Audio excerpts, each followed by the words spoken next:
Hello everyone, I want to give you a quick update on Comet 2019 Y4 Atlas and my ebook. Comet Atlas unfortunately is not going to be a great comet anymore. This was the comet that was supposed to reach naked eye visibility during mid to late March with a small chance of becoming a great comet. Magnitude estimates of the potential at peak range from second magnitude to first magnitude to even to magnitude -4. Unfortunately that's not going to happen anymore. I know a lot of people were excited about this, especially during this trying time during lockdown, and wanted something to look forward to, something exciting in the sky, but it looks like the comet is now disintegrating. Recent CCD images over the last 5 days or so have shown that the comet has greatly decreased in brightness, both for the M1 magnitude and the M2 magnitude. M2 magnitude is the brightness of the inner region of the comet, the nuclear region, and the M1 is the overall brightness of the comet, including the coma. Both of those values have dropped dramatically. The comet is fading. High-resolution CCD images have shown the nucleus, the central condensation, has become elongated.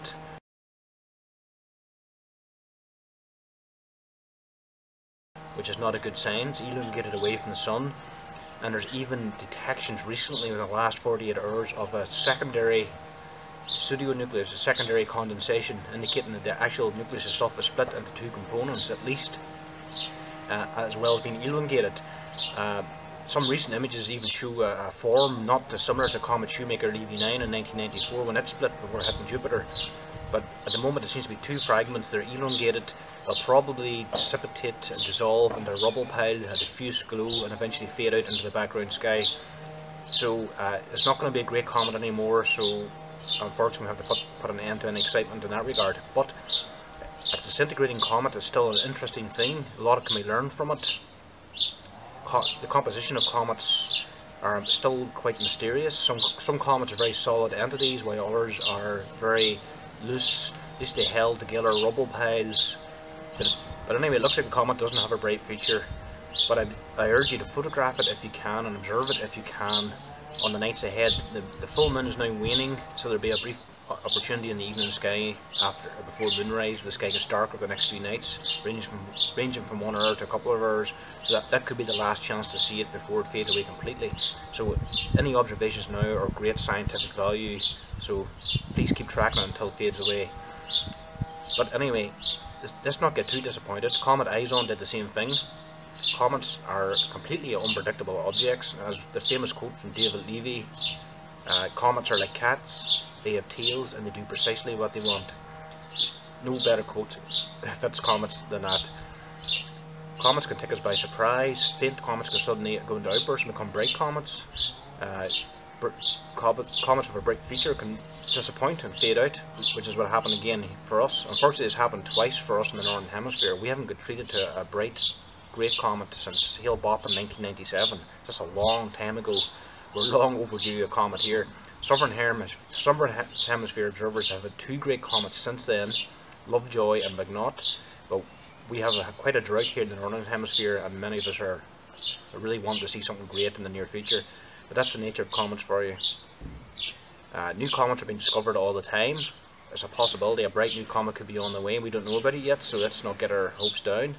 There's currently several comets visible within large binoculars and small telescopes visible in the evening sky at the moment, very well placed too, such as Pan-STARRS, and new comet Neowise discovered, which will be visible in the morning sky throughout in the Northern Hemisphere, very low down in the twilight, which might become a faint binocular object. Still unsure about that one, but there are still plenty of comets to observe for trained observers and for newcomers to the field, and there could be bright comets coming in the future, so there's plenty to look forward to. So on that nutshell, I have an ebook I wrote on comets, which I wrote last year. I spent a lot of time working on it. It's my first ever ebook, and the price is $5.99. However, since we're in lockdown, I've decided to drop the price considerably to £3. The book is called Hunting Celestial Wraiths, an Observing Guide to Comets, and it's available on my website, nightskyhunter.com, and on I post about it on my social media pages on Facebook and Twitter. The book is downloadable as a PDF document. It's highly detailed. It's hours and hours of work put into it, many weeks of research, and gone through my own logbooks. It features everything you need to know to how to visually observe a comet, track it down with binoculars or a telescope, how to enhance your observing ability, how to hunt down suitable test objects to train your eyes to look for comets, how to make magnitude estimates, coma diameter estimates, how to identify the different types of tails of a comet, how long are the tails, what angle are they in relation to the sun, their position angles, structures within bright comets such as envelopes, hoods, jets, things like that there, streamers within the tail, how to identify anti-tail, what's the difference between an anti-tail, a dust tail and an ion tail, what's a disconnection event, and what are synchronic bands. These are just a small example of the kind of things that are in this book. I've also included heavily a lot of my own material. This ebook is full of photographs from my own observing logs from over the years, showing my sketches of comets and my actual observations I've wrote in my logbook word for word, and attempt to try to capture the essence of observing comets and being out under the night sky observing these amazing objects. So anyway, I'm going to cut to a section here in the video actually showing my website and showing the samples of the ebook using a screen recorder here. So okay everyone, this is my website, nightskyhunter.com. Excuse the audio in this video. I'm using a free screen capture software here, and it uses the internal microphone of the laptop, so there's a strange sound off it. It's not as clear as I would like it to be. I really need to get an external mic for this kind of thing, but I'm new to all this, so please bear with me. So this is my website, Night Sky Hunter. On here you can see all my images and reports of all the things I'm interested in, my photography of storms, the weather, the night sky, comets, the aurora, everything. To access the main page, or access the latest information, the latest reports, the latest imagery, click on the central image, which changes every day with my updates. As you can see, I have my latest reports on here and content from all my adventures over the winter time until the present. So you go back to the home page, and also if you're interested in my storm chasing, you can go to the storm chasing section here, and you can pick your image per year and go through and check out all the individual months. Like for example, last year, all the winter chasing NLCs, aurora, time lapses, thunderstorms. Just click on the image of interest and it takes you into that account. So these accounts, these storm chasing at night shoots go back all the way to 2006, I believe. Yeah, even though I was doing it far longer than that, this is just when I decided to start the website. It's 2006 until 2020, so the reports are on there. On the main homepage, you can also access some of the galleries directly, like the Comet Gallery. I have sunsets, noctilucent and cloud article, NLC gallery, thunderstorms, night storms, aurora, moonbows, moonlit snow scenes, stock sails gallery, star trails, night landscapes, funnel clouds, atmospheric optics, etc., etc. So but anyway, to digress, the Comet ebook, if you look to the lower left here on the main homepage, there's a section that said ebooks with red purchase wrote beside it. So you click on ebooks, it'll take you into the ebook section. At the moment I only have one ebook, but I intend to do more, and this one is the Comet ebook, Hunting Celestial Wraiths, an Observing Guide to Comets. So if you go on there and check it out, there's a quick summary on what the ebook is about, how many pages there are, the kind of file size it is, but a very brief summary. It's about how I got hooked on comets, my first ever comet sighting in 1997 when I saw Hale-Bopp. You've heard me talking about that in a video recently because it goes into detail on that one. That's what changed my life and got me interested in comets. I have a section on the life of a comet and how comets are named, telescopic naked eye and binocular subjects for training, observing, finding details within the coma and tail, sketches, keeping astronomical records for a logbook, and I have segments from my own comet logbooks inside this as well. But the price is now £3 because of the lockdown. I've decided to drop it from £5.99 to £3, which is an absolute bargain. And I've got a couple of testimonials on here from very very nice people who sent this to me last year. Chris Watt from Australia, a very well known, highly experienced comet observer in the community, and of course John C. McConnell from Northern Ireland, a very famous local astronomer and good friend as well. So that's where you can read more about it, but I'll take you through a quick summary, a quick scan through the book now. It's just an idea what you're getting. Okay, very quickly, this is the actual PDF document of hunting celestial wraiths and observing guided comets. This is what you'll see if you buy the ebook.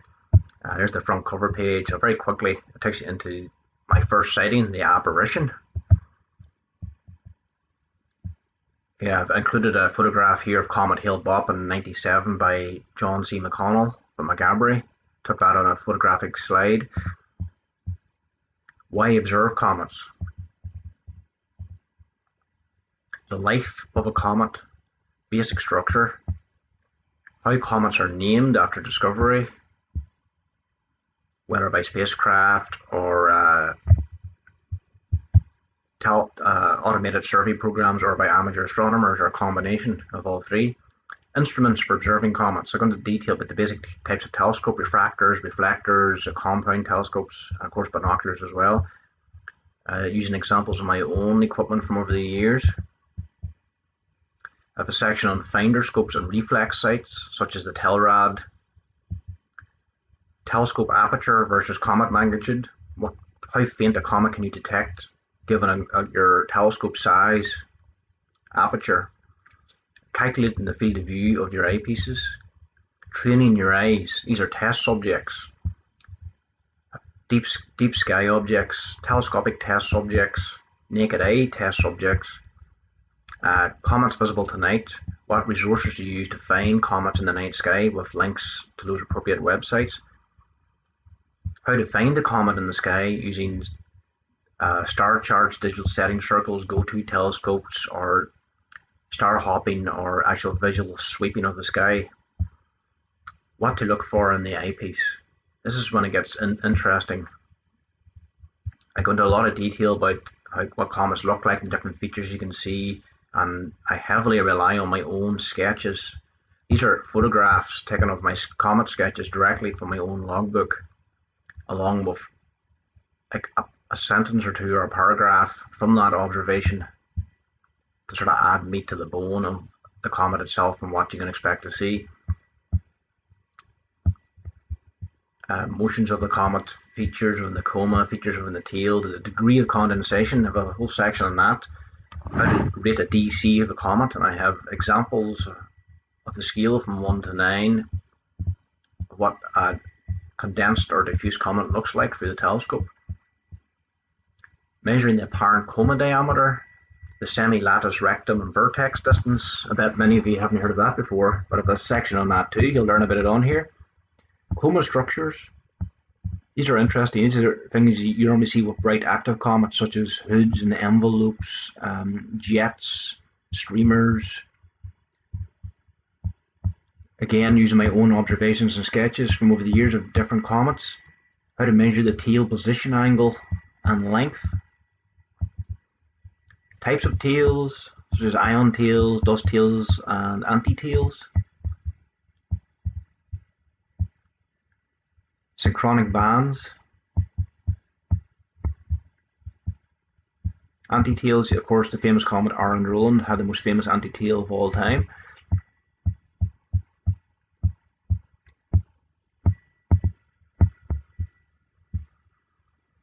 Calculating the real size of a comet's coma and tail in space using your measurements, which is really fascinating to do.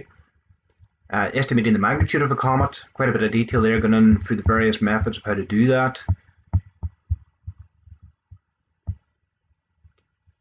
Correcting for atmospheric extinction, comet outbursts. Of course, Comet Holmes is one of the most famous, and 29P Schwarzmann-Wachmann 1. Sketching comets. My advice on how to sketch comets, and how to photograph the sketches like I'm doing on here, the black on white. And again, logbook observations, keeping your recording your observations in a logbook, something I still do to this day. I might do a video about that soon. John McConnell kindly supplied a couple of his observations from his observing logs too to coincide with mine, which was nice of him. Advanced observing, coding your observations, and this reflection. Okay, this is the most. This is the part of the logbook I'm most proud of. This is the section which details my own comet observations and extracts from my observing logbooks. So what I've done, I've featured sketches of comets actually photographed from my logbook, along with exact word-for-word quotes from my logbook of the actual observing session themselves, the measurements of the comet I made, detailing sky conditions, the telescopes I'm using, the time of night. I even include negative observations, positive observations, binocular, naked eye observations, and telescopic observations. And some of the adventures I had with Comet McKenna and other bright comets too. Which I think the idea of this is just to capture the essence of being out under the night sky with a telescope at all hours of the night, under the stars, the peace, the quiet, the solitude, and the joy and thrill of hunting down and observing these transient, spectacular objects which range from elusive glows barely visible in the telescope to spectacular naked eye wraiths or phantoms, which once seen are never forgotten, and they will change your life. And the book ends with a section on understanding the orbital elements of a comet, how a comet's orbit is calculated. So that's all on here. It's a lot of information. I feel it's worth every penny of the money. £3 is an absolute bargain for this. So this is on a special offer for this lockdown period. So if you're interested in this, go to my website. I'll just show you now actually. Go to my website, down here, email Martin. You'll see my email address. If you drop me an email or go on my social media page, Night Sky Hunter on Facebook or Twitter, it's my name, Martin McKenna. Just drop me a message and your email address. I can accept payments by PayPal or whatever suits you, and I'll send it straight over to you using a file transfer program. That quick and simple. So if you want something to read over the holidays, check it out. Thanks very much.